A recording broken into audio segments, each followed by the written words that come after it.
welcome back to another edition of the best women's boxing show, period. I am Cynthia Conte. And I'm Jeandra LeBeauf, and we are still here in the studio in Vegas. It hasn't started raining yet. We haven't been flooded out, so we still recording. Girl, you don't even want to. You're going to have to get a canoe and freaking row yourself out of here. But we're going to do another Run It Back after because we got a great special guest. He is what is this? He is no stranger to the mic. And once you hear his voice, you'll be like, I know that man. That's right. Yeah. A champion. Yeah. And he's got one mouth because he says it like it is. And that's what I appreciate about him.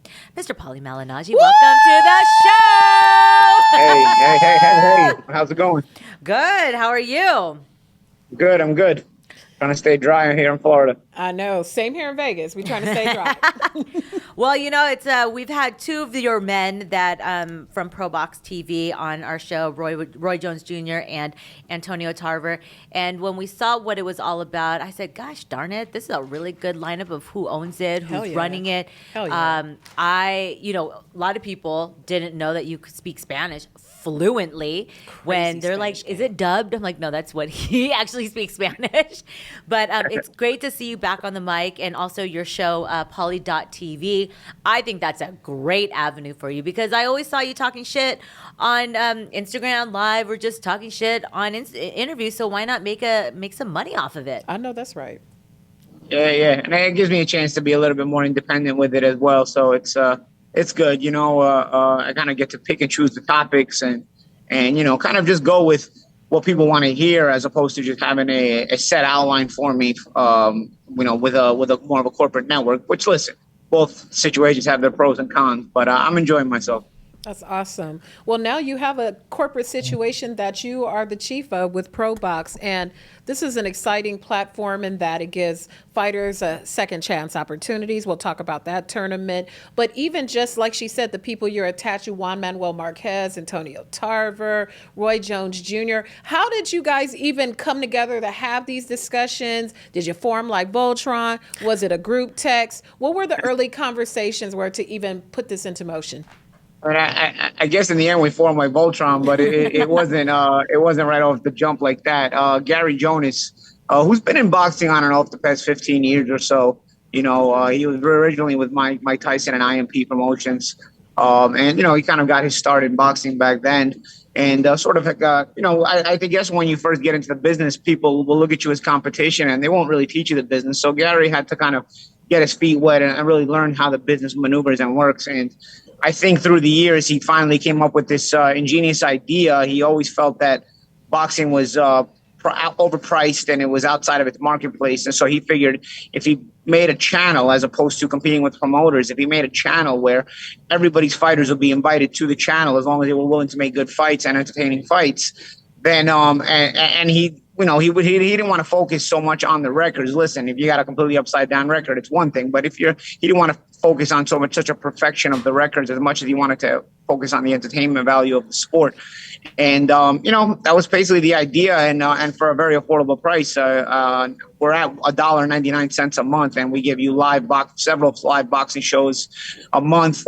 We give you the podcast with both in English and in Spanish. Listen, you can see the podcast on YouTube with commercials, but if you have the app for $1.99, you get it with no commercials. And like I said, you also get the live events, live boxing per month. We have one show coming up this Friday as well. So it would just kind of made a lot of sense, and it was sort of surprising that people hadn't figured this out before. I guess money is king, and people get kind of greedy and have been overpricing boxing. But I really do think that if people just hear more about this channel, I do think that it will just get tons of subscribers worldwide, because, we're not really competing with anybody except, I'd say, networks. And even then, we're not putting on world championship level boxing yet. We're just doing more of the, I guess you could compare us to the old Friday night fights where we have boxing discussions and, we put on good fights, evenly matched fights that people will be entertained by when they watch them. So I just felt like the idea was good. So when it was brought up to me and to be able to join forces with such iconic names in the sport, I was all for it. I think that's what's even great about it is that it is grassroots boxing until you guys put on world championship fights. But you're putting a platform where all these kids and where these boxers need a platform for $1.99. You can't even beat that. And then the fact that you get to listen to some stellar commentators that have been in the ring, so they understand what it's like to be hit, and you know exactly what it's like, what they're going to do in the ring, why they're doing certain things, and break down the fight. And that's what I appreciate, because when I hear some of these commentators, I'm like, what fight are you watching? It's so crazy to me. But we appreciate that. And then you also mentioned the Last Chance tournament. Can you explain what that is? Well, again, we're trying to bring some concepts to the sport that maybe some people don't always think about, you know. And like I said, one of them was the affordable price and all of that stuff. Go to ProBoxTV.com and then check it out for $1.99 a month. You can order it, or you can get the year package at $18 a year, which ends up coming out even cheaper than $1.99 a month if you order the $18. For the year package. As far as the Last Chance tournament, we've got a couple of different concepts here. So Last Chance tournament is one of the concepts we came up with. And I had an explanation for it on this week's podcast, on the ProBox podcast. But basically, it boils down to this. All right, most boxers in boxing are not your total low life 0-6, 1-5 kind of guys, right? And most of them are also not super high caliber, $1 million payday kind of fighters, right? Most of your guys in boxing are that middle tier where they're very capable. They had probably decent to pretty good amateur careers, some of them even stellar amateur careers, and yet they weren't able to break through in the pros. But they're capable. They're kind of hanging around. They may have taken a couple of losses, and now they kind of don't have the opportunity to focus fully on boxing. They sort of work or have regular jobs, or they're forced to do that in order to make ends meet. And also, they still continue to train because they're not ready to give up on their dream of boxing because, let's face it, they've had the amateur career and they've got a little bit of the background. So they didn't just do put all those years of sacrifice into it just to give it up. So what ends up happening to these guys? A lot of them just end up getting chosen as fodder, as opponents for high-level prospects or even contenders for the high-level promoters. We thought of a different concept. Instead of having them just use as last-minute opponents for good prospects where they don't even get to showcase the best of themselves, or sometimes they have to take fights outside of their weight class in order to, make ends meet and just take a fight and take the opportunity because let's face it, when you're in that position, you don't have a chance to just pick and choose your opportunities. Right. We came up with the concept of Last Chance, and that was basically all these kind of fighters, all capable guys, all the kind of guys I just described, pick a weight class, and we're going to do this with several weight classes. Right now, we're doing it in the 140-pound division, and basically put them all in one tournament and make them face each other. So it's all guys who are basically in the same situation, guys who were pretty good fighters, but they fell off for one reason or another, took a couple of losses, and now people don't take them as seriously. The only kind of fights they get are basically as B-sides. A lot of times they don't even get the proper time to train for these kind of fights, but they're capable guys. They're the kind of guys that will, your prospect will usually beat them, but he'll be tested when he beats them, right? And a lot of times these guys are showing up with half training camps, or they're not getting the full potential of the training camp, or they're not even getting to fight at their best weight class. Well, in the tournament, we give them a chance to just be in the tournament, and if you advance, you stay in the tournament, and you continue to advance, and you're in your best weight class, you get a full training camp for all your fights because you know when you're going to fight. And if you're able to come out of this tournament, you're going to get a contract. You're going to probably get an opportunity against one of these guys who you might have fought as a last-minute replacement, but now you'll probably get an opportunity against one of these guys in a bigger fight with the proper amount of time to train and have that preparation and so on and so forth. In the meantime, you'll be able to make some money because the tournament, you'll get fights. That's another thing for these guys. A lot of times they can't get fights unless they choose to be last-minute opponents. So you're able to get fights in the meantime. You're able to compete against guys such as yourself, basically looking in the mirror, another capable guy who's looking at a situation where he can change his life as well. And so we just feel like that's great opportunity for the boxers as well as entertainment value, because these are the kind of guys who are hungriest. They just need the opportunity. So, and most importantly, they know how to fight. They just have to get the proper opportunity to showcase their skills. And against one another in a situation where they're able to train for the fights and able to put on the fights, I'm telling you, we've had entertaining nights. We had already had the quarterfinal round of this tournament a couple of months ago, and it was a really exciting night of boxing. And so this Friday, we have the semifinal round, as well as some other fights on the card. And again, I have no doubt it's going to continue to entertain because this concept just ensures you action. I've been watching the feedback on Twitter, and it has been very, very entertaining cards, quality commentating from you and all of your colleagues, and just evenly matched. Is that the key? Is the ultimate goal with the tournament is to be kind of like a feeder to feed these fighters back into mainstream promotions? Like, what do you think? What are they communicating to you? It gives them that opportunity, right? I mean, it gives them that opportunity. If you can excel in the tournament, you're going to think about it. The winner of the tournament will come off a 3-fight winning streak, because to win the tournament, you have to fight 3 fights and win them all, right? Also, you'll be winning 3 fights against some pretty decent opposition. You know what I'm saying? Because you're looking at opposition that's basically in the same situation as you, which means that kind of opposition is not in the gutter. It's not ready for a world title, but it's also not in the gutter. It's pretty capable opposition. You know what I'm saying? So if you get 3 wins in a row against this kind of opposition, you're pretty much ready for a step up to a world-class opponent. You know what I'm saying? So it allows the business to keep moving as far as putting these fighters back into the conveyor belt and getting fights and getting opportunities. And then also for the winner, I mean, it may give them a really big opportunity. You don't ever know what it could lead to. And also for the fans, these kind of fights are evenly matched. They're between fighters who know how to fight. Their styles are specifically chosen because they do fight, and they're action fighters. And so it's guaranteed to entertain you. And like I said, from what I've seen of the tournament so far, it has entertained.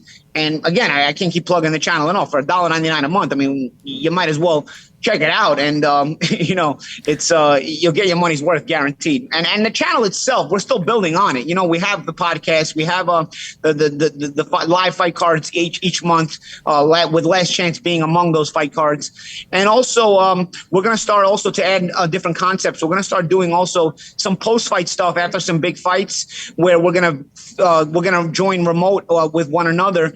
And sort of like the NBA playoffs or the NHL playoffs do, where after the game is over, you go to NBA TV or you go to NHL Network and you watch the post-game coverage after watching a big playoff game. We're going to start doing that as well. We're going to start to add that concept to the channel as well, where after you watch a big fight night, either on DAZN or on ESPN or even on Showtime, and there's a big enough fight that's worth having a discussion about post-fight, just that quick initial post-fight thoughts that you get in those initial post-game reactions on the NHL Network or on the NBA Network. We're going to also start to do that as well in the near future. So there's a lot we're giving you boxing-wise, content-wise, for $1.99 a month. Wow, that's exactly what fans crave, because if they, when a fight ends, they want to be able to hear what, especially you guys, since you guys are working it, like real fighters think what happened. And think about it. The fights right now, they go off the air and people just jump on message boards and start chatting with each other. Well, now, you can still jump on your message boards, but you could also, click to switch over to ProBox TV and listen to us give our take on what we just saw, and basically all things that you guys are discussing on your message boards, we'll also be discussing, and you guys can kind of chatter back and get our thoughts as well. So and also, it's also pretty cool. We're not just talking heads. Like you said before, we're guys who have done this. We're guys who have fought, who've competed. We're guys that all these fans have watched for years, both behind the mic and as well as in the ring. Mm-hmm. So, you're getting it from a good place, I feel. I like the combination of all of you. What's interesting to me, all of you have been champions and you've all made your mark in the sport. Was there ever a chance where you had to kind of mitigate egos? Because you guys all seem to be forming a really beautiful chemistry with each other, talking about this fight and forming this company. For me, it really hasn't been about ego. Obviously, to get in the ring and fight, you need to have your ego. But I think after that, it's important to check your ego as well. I was always fortunate. I've always just been a boxing fan, and I just ended up being good enough to be a fighter and to reach a world-class level. But I never lost the boxing fan in me, So for me to be able to work with these guys that I grew up admiring, I'm the youngest one of the bunch, So for me to be able to work with these guys, I'm sometimes like a kid in a candy store, just to be able to, chat boxing with Roy and Antonio Word, go on the Spanish podcast and chat with Juan Manuel Marquez.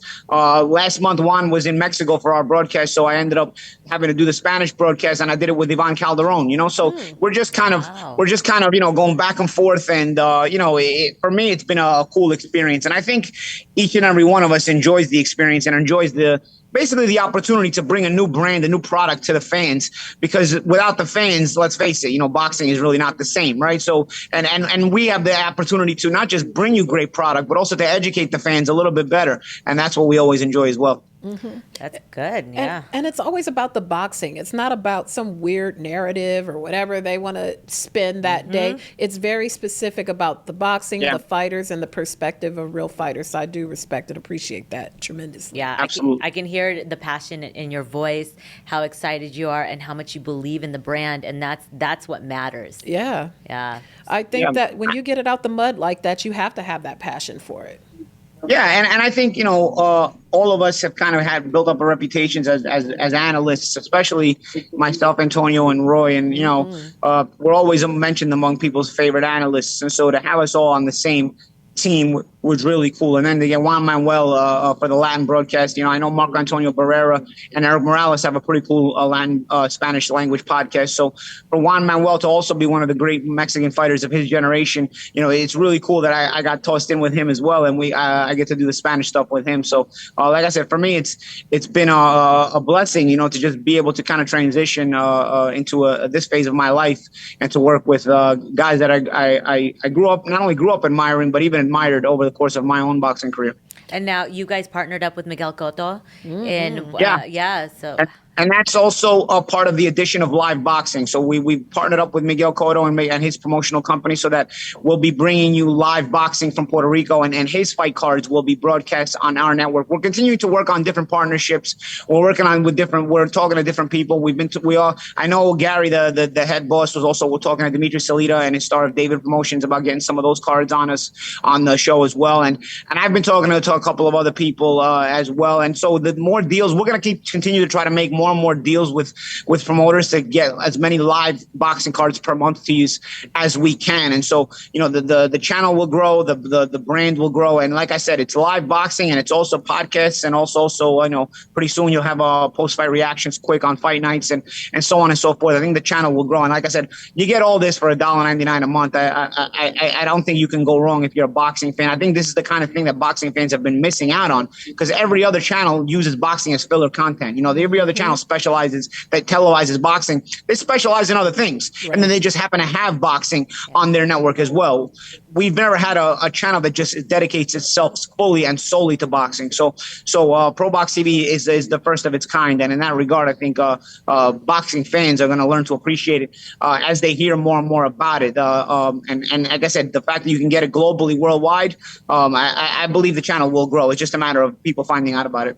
When you guys start the Women's Last Chance tournament, me and Cynthia are available to call the fights and do the post-fight show. We ready. We may not have been in the ring like you guys, but but we coming. We gonna can still do it. It's cool though, because even with Last Chance, we were actually talking about making it a reality show, and we didn't get to put all the pieces into place for this Last Chance tournament. But in the future, we're also considering about the Last Chance tournament being a reality show where you'll get the episodes on the app, and then you'll get the live fight nights where you'll be able to see them compete with each other and guys get eliminated. Sort of like the Contender used to be. Yeah. Only we won't give you fake narratives and Hollywood narratives. We're gonna give you the full take, and you'll actually get to see the full fight and not just highlights. Because on fight nights we obviously do the broadcasts live. So in the future, we're still in the brainstorming part of the of doing things. We've added some. We've already obviously got a lot going on the channel, but we definitely intend to add a lot more to the channel and make it a really special thing for the fans. But since you are a big boxing fan and you love fights, we like to get your take on some stuff. Yes. The fight that didn't happen, Jake Paul versus Hasim. What's your take on that? I gave my take on the ProBox TV podcast today, but I'll tell you, I'm mad at both guys, to tell you the truth. I think it's inexcusable on both parts. Rahman Jr. signed the contract, right? And then you've got I'm also mad at the commission, because I don't believe that this whole gradual weight loss thing really makes a difference. To tell you the truth, I never made weight in my whole boxing career in the way that these people want you to make weight, which is gradually and little by little. I always dieted to the point where I got to a certain weight where I felt my strongest, and it was still probably plenty of weight above what I was contracted to fight. And then at the end, I would dehydrate and make my actual fight weight, and then I'd rehydrate on fight night. So I would diet myself to my best weight and then spend my training camp at that best weight. But I wasn't spending the training camp at the weight I fight at, until the very end. Did I diet to get to a certain point? Yes, of course. But that's it. You know what I mean? Like, I was still way above. So if I was going to have to do it the way these people were going to do it, I would have had to fight at 154 pounds, 160 pounds. I would have not only never won a world title, I would have put myself in danger too. So while everybody's trying to figure out the way to do it correctly, you're going to get people are going to get hurt whether you do it quote unquote correctly or whether you do it quote unquote not correctly according to what book you're judging it by, right? Because this is a combat sport and people get hurt no matter what. Right. And no matter how much you try to avoid it, people are going to get hurt one way or the other at times, unfortunately. But I still believe boxing saves more lives than it hurts. So ultimately, it's a risk we're all willing to take and we all should be allowed to take. But we've got to put ourselves in the best position to do it our way. Okay, so having said that, I don't believe any of that commission gradual weight making bullshit. I think first and foremost, the commission gets the blame for ruining everything. Okay, number one. Okay, I don't believe you got to meddle into the way guys make weight. Number one. Number two. Rahman Jr. did sign the contract. So if you sign the contract, make some sort of small effort. Okay, they came to his weight. They came to his training camp a few weeks ago. He was 216 pounds. Then they had to move the weight from 200 pounds to 205 pounds. Jake Paul agreed. Then they showed up a week later. He was 1 pound less. Yeah. My man, you can still dehydrate like 7 pounds and then put it back on when they leave. You don't have to make the weight that day. But you can at least make it look like you made an effort when they show up. Because that's what fighters were doing when the WBC was mandating these stupid ass weigh-ins during training camp. I knew some of the fighters that had to go through them. They'd basically dehydrate and then they'd just go back up for a week. And then the next week when the WBC would show up, they'd dehydrate and they'd be a little like 2 pounds less the next week. So 3 pounds less the next week. So they'd look like they were gradually making the weight when in reality it was all bullshit. So you can still make that bullshit. You can still give that bullshit illusion if you're Hasim Rahman Jr. You know what I mean? You can still at least make that effort and give that bullshit illusion. Instead, he didn't even do that, okay? And why didn't he do that? Because Jake Paul always knew that this guy had a reputation to be undisciplined, and Jake Paul always knew that this guy was never going to follow through and actually be able to make it go through a disciplined training camp with the stipulations that were heaped upon him. Because this was Rahman Jr.'s whole reputation. He was undisciplined. So while everybody was heaping praise on Jake Paul about 100 amateur fights, opponent, and all this, and a 12-1 pro record, and including myself, I got to tell you, I fell for it too. This guy put these stipulations knowing this fight would never happen, okay? That's my take on that. On the other side with Jake Paul, you have a guy, because I got it for everybody. I got it for the commission. I got it for Rahman Jr. And now I'm going to give it to Jake Paul. With Jake Paul, we saw a video that was allegedly supposed to let us know that 2 years ago, Jake Paul beat up Hasim Rahman Jr. in training while Rahman Jr. weighed 230 pounds. Allegedly, this was 2 years ago, even though we didn't see any part of the sparring. We just saw an argument at the end of the sparring section. Allegedly.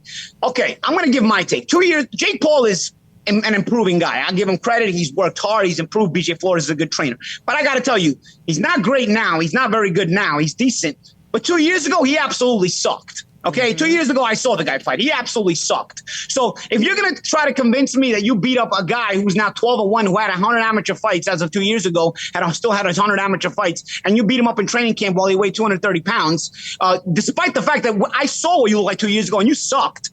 Okay, that means you shouldn't have a problem with him 2 years later, where you're much better than you were 2 years ago yourself. You shouldn't have a problem fighting him now, whether he weighs 210 or 215. Yeah. Hell, even 230 like it was 2 years ago. But because 2 years ago you sucked, and you're trying to tell us that 2 years ago, even though he weighed 230 pounds, you beat him up. So now you've got to put your money where your mouth is and put it forward. Yo, listen, I went through this with Conor McGregor, where I beat his ass in front of his own team and friends, and then he got so mad at me that I beat his dad. I showed up to his training camp and embarrassed him in front of everybody, that he took 2 weeks of his life to edit a highlight clip of 5 seconds that wasn't even consecutively running. 5 seconds, it wasn't even consecutively running, a fake knockdown where he pushed my head down out of 36 minutes. It took him 2 weeks to put that video together from the moment I left camp to when he did that. So when it comes to these bullshit illusions, I saw an interview where Jake Paul said Conor McGregor is his favorite fighter. Listen, bro, you can do the fraud thing, or you can try to get in good. And Jake Paul, honestly, was starting to get in good with boxing fans, honestly. People were starting to appreciate his effort. People were starting, including myself. I was appreciating what he was doing for Amanda Serrano. I was appreciating the fact that he was gradually upping his level of opposition. And I was appreciating the fact that you could tell he put in the time in the gym, because he did get better and better. But this just dropped him so many levels because he went and did the fraud shit, like a la Conor McGregor and a la anybody else, was basically trying to give a perception of reality instead of the real reality. And I know in social media generation, it's easier to just give a certain perception of reality and people will still buy into it because people are more about their feelings than actually about what their reasoning is today. So they're easier to trick. But nonetheless, you yourself as a man still have to have a certain amount of pride in you, and not really sell out in that way. I can't speak for Conor McGregor. He's combat sports' his own pinata. He's got about 1 win in 6 years, and he gets his ass beat every time he fights. But his image has done him well. Now he's got a Hollywood movie coming out that I just saw today that he's in the remake of Roadhouse. So despite being a pinata in combat sports, he's managed to still succeed. I don't know what Jake Paul's whole deal is, but he looked to me like he was a pure guy who was trying to purely make it as a fighter, but despite all the fame that he had, and I thought that was pretty cool. But what he did in this situation just dropped him a bunch of levels to back down to, the average big, rather popular guy trying to give a perception of something that actually is not. And so, like I said, I've got it for all three people. I'm kind of pissed off because there were people on this undercard. Yeah. There were people that were, there was a network, even though I don't care to give two shits about Showtime, they still had a network that was gonna broadcast the fight. You had people that scheduled things around it, fighters that went through training camp on the undercard that were scheduled to fight on this show, and all of it is now out the window. So I don't appreciate it very much. Did you find it funny? Because Steven Espinosa said there was no backup fighter. Or if there was no backup fighter, fine, then elevate Amanda Serrano then. Mm-hmm. Do you think that could have been possibly an option? You could have elevated Amanda Serrano. I mean, Amanda Serrano has shown that she can hold her own main event because she main evented on a major network against Katie Taylor. So something could have been done. Be it you could have elevated Serrano. I don't know who the opponent was. Maybe they didn't deem the opponent good enough for Serrano. Because I'll be honest with you, I wasn't really crazy about Serrano's recent level of opposition prior to Katie Taylor. So I don't know. I can't speak on the opposition Serrano had scheduled. Brenda Carbajal, she was defending her titles of her 126. That's the only reason. Serrano was defending her title. Yeah, but Serrano had, before the Katie Taylor fight, had fought fighters who weren't even in her weight class and stuff like that. So I don't know. And listen, I rate Serrano. If the matchup was a good matchup with her opponent, and I don't see why they couldn't elevate Serrano. But again, I'm not familiar with Serrano's opponent, so I can't speak fully on that. But Serrano certainly is deserving of big broadcast promotion, and she's shown that in her fight with Katie Taylor, and she's shown that overall in her overall resume of her career. But again, you also mentioned something else, a backup opponent. I mean, you had a guy who you weren't ever sure was going to make the weight, and you probably knew in the back of your mind wasn't going to deal with this weight, making them weight very well, because he had a torrid reputation for being a horribly disciplined fighter, and so you probably should have always scheduled a backup opponent. So it starts to really get questionable that the fact that they didn't have a backup opponent, even with this. Paulie, I like how you put that. I didn't even think about that. This video surfaces from 2 years ago of him allegedly beating up Hasim Rahman in a gym, and now you would think since he was better, he'd have more gusto, no matter the weight. It's true. Yeah, of course. Exactly. Of course. Exactly. You can pull the wool over the masses because the masses are rather uneducated when it comes to this stuff. I saw that myself when McGregor pulled his stunt. I couldn't believe how many people fell for it. But I mean, when you've got people who've done it, I was talking to Roy and Antonio today. They all agreed, and they all basically gave their point. You can check it out on the ProBox podcast this week when we released the video, the episode. But I mean, we're basically all on the same page here. I mean, listen, Jake Paul 2 years ago was fighting Nate Robinson. Jake Paul sucked 2 years ago. All right, I mean, he absolutely sucked. He wasn't beating anybody up 2 years ago except a retired NBA player. Okay, he definitely wasn't beating Hasim Rahman Jr. in the gym. That's for shit sure. That's for sure. And of course, more obvious was the fact that all you saw was an argument post sparring, and you didn't actually see the sparring video. So nonetheless, he's 2 years better now, which I actually give him credit for. He's much better now than I saw 2 years ago. So he's obviously been putting in the work. There's a lot of praise to be given there for that because it takes work in order to make those kind of improvements. And I feel like he's made a lot of improvements. Does he still have a lot of work to do? Absolutely. But in 2 years, he's made some rather good improvements. And that's also a credit to BJ Flores, who's training him. But that also leaves that suspicion. Why is there a problem fighting Rahman at any weight at this point? Because if you beat him up when you sucked, you're much better than you were 2 years ago. So you should absolutely hammer him now. Well, the theories we are to believe what you said. the streets are saying that these tickets were not selling and all of these things. So do you think this is kind of an education for him that maybe he shouldn't fight? Maybe his focus and his real purpose is to be a promoter. He got a big ass mouth. He talks a lot of shit. Maybe that's his real mission in boxing, still train and still do all the things that you do to stay in shape. But it's possible. It's possible. I think he's got a place in boxing for sure. He's done very well in his fights. People have gotten the interest. I just feel like, again, don't sell yourself as something you're not. You know what I'm saying? Like you're starting to play the Mcgregor role. You know what I'm saying? Which is, you're starting to play like somebody you're not. You're starting to just overdo it now. Even I remember him saying he was going to fight Canelo in like a couple of years and he's going to be good enough. Like, dude, you've been caught in a couple of lies now. So like, I'd say pull the brakes on it and just be who he is. What he is a very marketable guy who I think has done well for his fighters, treated his fighters well. I saw that how he donated some of his purse to all the fighters on the undercards when he did fight. I thought that was rather honorable and really cool. And like I said, I like BJ, his trainer, and I can appreciate the improvements he's made. So there were things that were making me a fan of Jake. But this whole charade this week really, really turned me off, man. It really turned me off. Just the whole way it went down. And like I said, it's not just on Jake. It's on Hasim. It's on the commission. It's on Showtime for also not having a backup opponent ready. It was just a shit show, and it really is disappointing. I agree with you. Was the $250,000 purse that was offered to Hasim decent compared to the $2 million offer that was offered to Tommy Fury? Listen, I guarantee you Hasim has probably never fought even for $15,000 in his life. So $250,000, you don't count other people's money. You count your own money. You know what I'm saying? Like, and based on the purses Hasim has been making, that was plenty of money for Hasim to get plenty motivated and make those bit of sacrifices to at least make the effort. They even moved up the weight to 205 pounds for him. You know what I'm saying? So he just had to show some kind of effort, and he didn't. So it's on him too.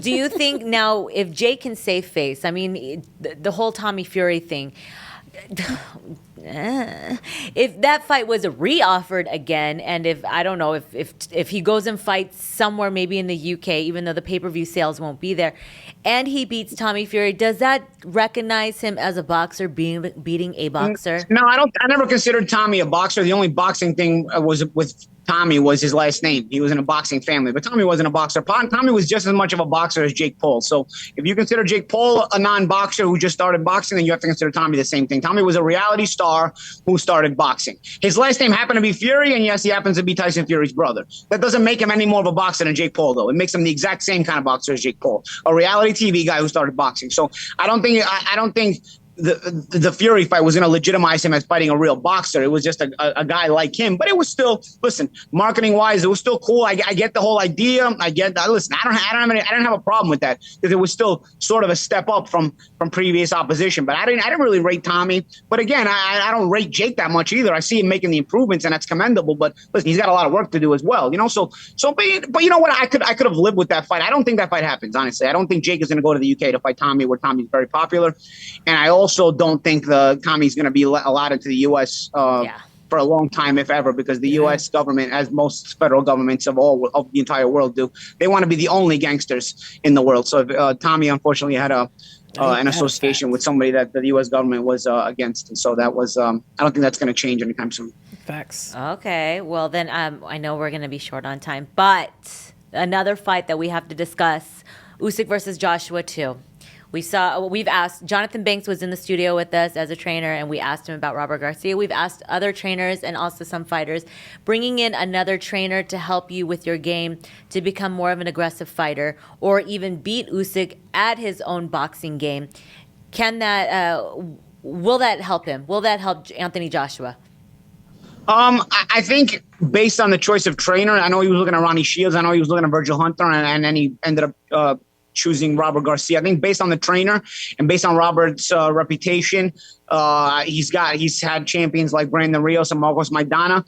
I can kind of gauge what AJ is looking to do. He's looking to be a more physical kind of fighter and fight a more physical fight. If he would have chosen Virgil Hunter or Ronnie Shields, I would have thought, okay, he's going to try to be technical with a technical boxer who just beat him on a technical basis. But I think by choosing Garcia. Not that Garcia can't teach you anything technically. He obviously is a world-class trainer, but I think Garcia also specializes in a very physical style of fighting, and the fighters he's had have specialized in that and winning in that kind of manner. And so I think AJ is looking to use that physicality, the things that we kind of expected in the first fight, and he didn't do, and try to offset Usyk's technical ability by being the bigger man and fighting as the bigger man in the ring. We'll see. When is the next card for ProBox so we can tune in and pump it up and lead folks? ProBox is on this Friday. This Friday night we have the semifinals of the Last Chance tournament. The quarterfinals were an entertaining night. I'm telling you, you're gonna get your money's worth. Like I said, it's not a lot of money. It's $1.99 a month. Go to ProBoxTV.com and order the app. You can also get a yearly subscription for $18 a year. So that comes down to $1.50 a month. It's even less. Jeez. So and you'll get this weekend's fights. We've got a live show as well on August 19th from Puerto Rico, which is the Miguel Cotto card, the Miguel Cotto Promotions card. And we're going to continue to add live boxing events. You get the podcast. You get all that kind of stuff. So for $1.99 a month, or if you get the yearly subscription, it comes out to $1.50 a month. I really think it's worth it. And this Friday, you'll get me on the mic. You'll get Roy on the mic. You get Antonio on the mic. And on the Spanish broadcast, you'll get Juan Manuel Marquez and Ivan Calderon. So you get a plethora of good things on this app. And it's a worldwide app, and you can get it anywhere else in the world that you live. That's some good stuff. Do you watch women's boxing besides Amanda Serrano? I do. I mean, obviously, I know Amanda well, and, I watch. I'd say I'm a casual observer of women's boxing. When somebody breaks through, I like fighters like Sinisa Estrada. I like I'm into the Savannah Marshall and Clarissa Shields rivalry. I'm looking forward to that fight. Who do you have in that one? When fights really are worthwhile, and I'm hearing that Serrano and Katie Taylor may sign a rematch soon. So when fights are worthwhile, just like with the men's division, when they're worthwhile, I talk about them and I like to watch them. Who do you have in the Shields versus Marshall fight? I think as strong as Savannah Marshall is, I'm not sure her boxing it can be up to par with Clarissa. I know people kind of rag on Clarissa for not having the knockouts, but Clarissa is a master boxer, and it's very, very difficult to tag her for a lot of these women. And for what I've seen of Savannah, although she's very strong, I'm not sure if she's going to have the boxing IQ to win enough rounds and trouble Clarissa enough. She's damn strong, though, I'll tell you that, man. She's going to be dangerous, but I think Clarissa wins that fight. Mm-hmm. Oh, good. And how about Alicia Baumgartner versus Michaela Mayer, or Michaela Mayer versus Alicia Baumgartner? It's hard to pick against Michaela right now. She's another budding star in women's boxing who's kind of going through that phase of crossing over and really getting a lot of recognition. But it's another fight I look forward to as well. But from what I've seen of Mayer, I slightly favor her. All right. Okay. And last one, any fighters that that's on your radar that you're excited to watch? Women's or men's? Both. Either or. Both. For the men's, I like the up and comers like Virgil Ortiz and Jaron Ennis. They really are promising, and the longer we wait for Clarence and Errol to fight each other, the more risk that Virgil and Jaron are going to come in and just clean house and beat the shit out of everybody. So I look forward to, if they don't want to fight each other, then I look forward to the new guys coming in and fighting everybody, because new guys tend to be much more hungry and wanting to fight everybody. So I look forward to that.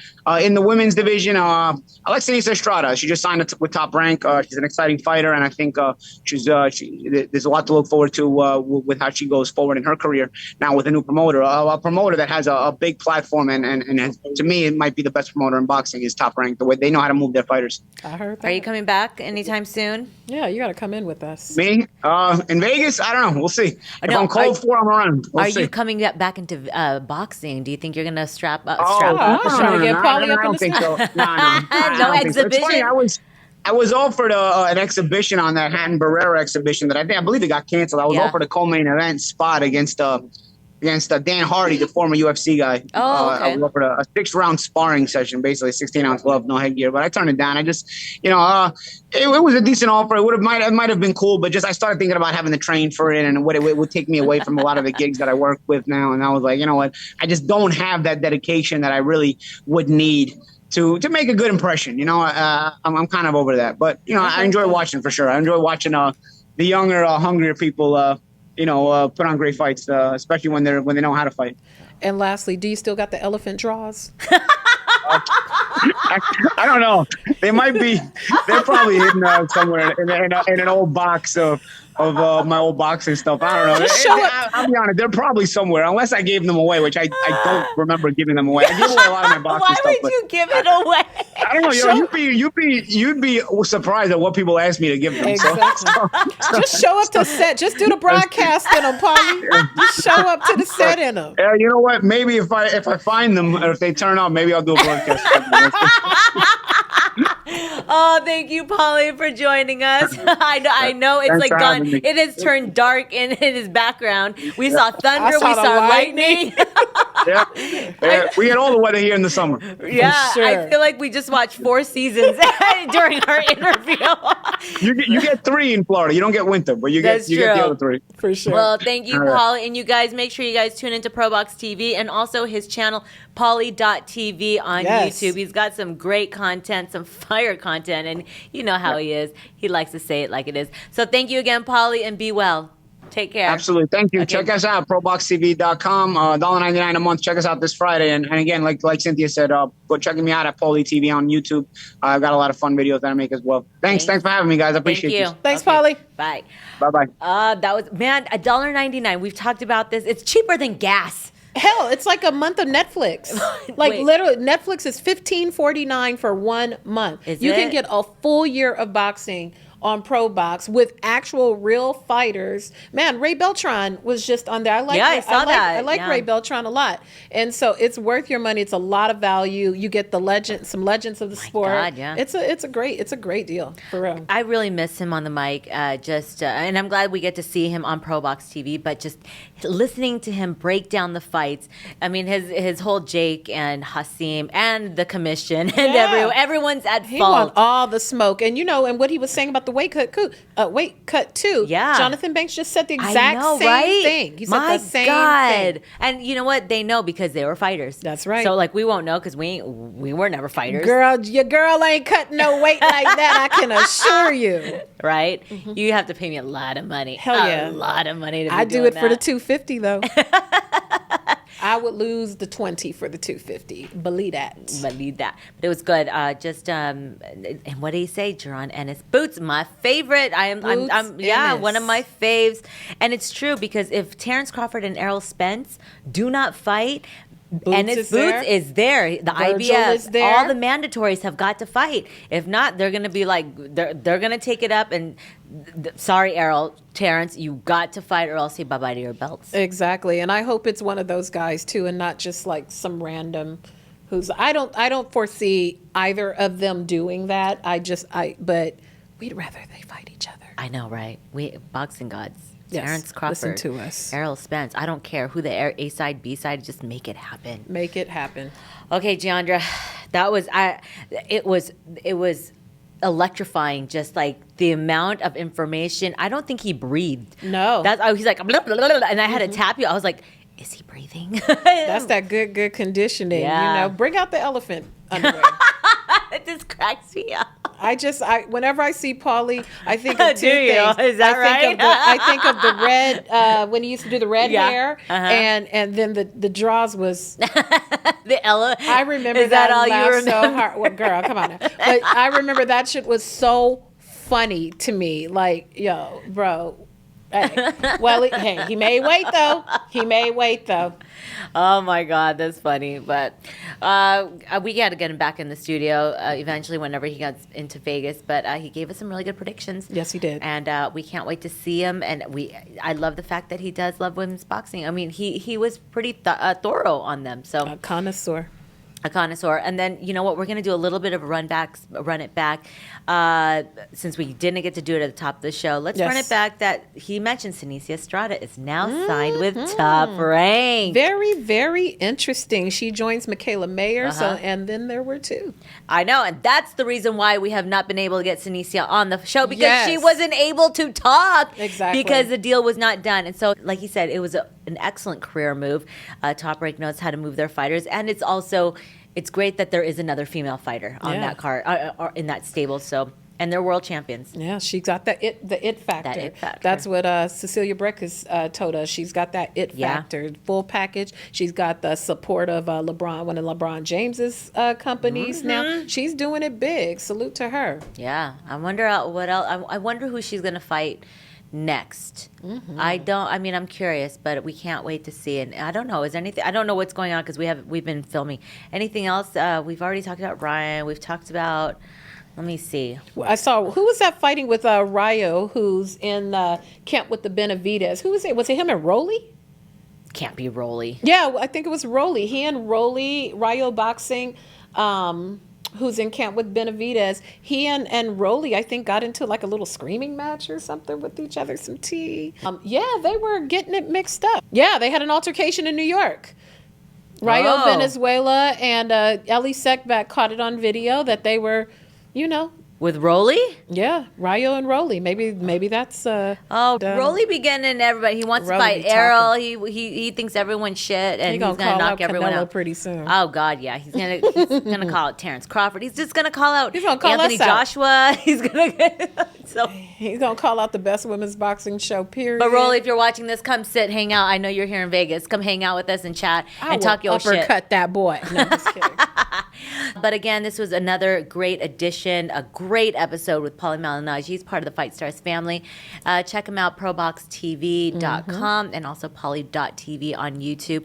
Jeandra, this was another one in the can for us. Another one. And you know what? I have to do a shout out to one of our girls, Nancy Rodriguez. Her new business that she's involved in, Campeones Legales. So make sure you guys check it out. It's in Spanish, but you can go to the Instagram at Campeones Legales. I'll put it in. Everyone always needs some kind of a lawyer or something. They do referrals and whatnot. So make sure you guys tune in, check them out, and throw them some business, and they can throw you some money. Yeah. Por favor. Gracias a Nancy. What's it called? Campeones Legales. Campeones Legales. Por favor. Nancy Rodriguez. There you go. That's my Spanish for today. Órale. Órale. All right, guys. We're going to end this one on this note. I am Cynthia Conte. And I'm Jeandra LeBeauf. Thank you for tuning in for another edition of the Best Women's Boxing Show, period. See you guys at the fights. Bye, guys.